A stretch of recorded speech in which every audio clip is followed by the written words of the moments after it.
turned my ceiling fan on last night because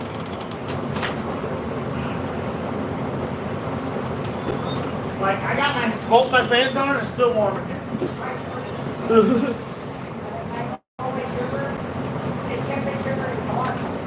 Yeah, with my fans and everything, it stays about 70 in here. Yeah. Out here, it's always cold.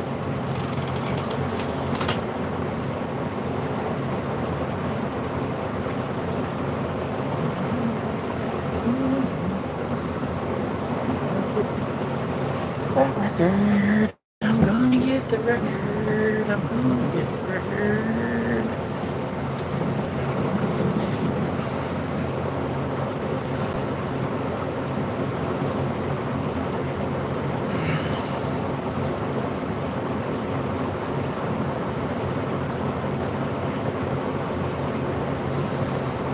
Mom is like, if I find out you do drugs, I'm gonna. And then when they have the opportunity, but when my mom sat me down and taught me out of love why they shouldn't, then when it was around me, I didn't make that decision because I knew where the love came from and what my real decision should be.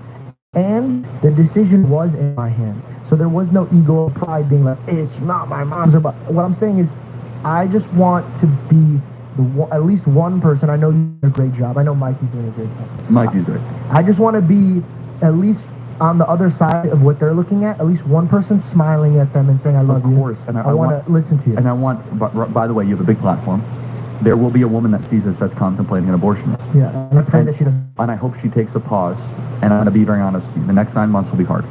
Your body will change. You're going to go through mood swings. And then it's not going to get much easier once the baby comes in. But it is worth it beyond anything I can put into words for you to deliver that baby into the world. And you might not feel that for the first year, first 2 years or 3 years, 4 years or 5 years, but there will be a moment you wake up and you will feel a significance and accomplishment that is greater than any sort of. I've had some amazing things happen in my life, but there's no feeling, and I mean none,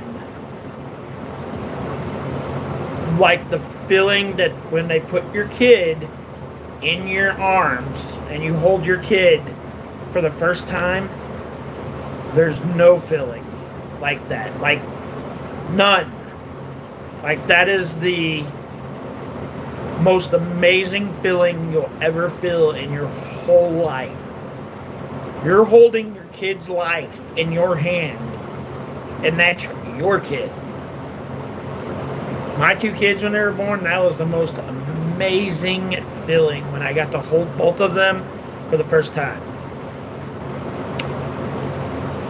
Awesome. Being a CEO of a shoe company or getting an extra bonus of a stock thing or going out clubbing with your friends. Amen. So if that even reaches one woman in this audience, Amen. I pray that it does. And I want you to know that you're loved and you're supported. And finally, there are thousands of what is called pregnancy resource centers, which exist to support women in crisis, that they can have the psychological, religious, spiritual support, diapers, baby formula, whatever you need, and they exist for you. And you have to know that you are not alone, and that you can reach out for help, and that they tell you that abortion is the only option, and that is a lie from the pit of hell. You know, and I think, like, certainly watching you did this with some younger women, you know, in the Jubilee video about abortions. Yeah. What I wish, because obviously, yes, there's those cases, the 1%, right, where it comes from a really poor situation, which is really awful. But for all the others who choose it because you're like, well, I'm too young, what am I going to do? My life is over, or Exactly. I can't go through this. I wish there was a resource where women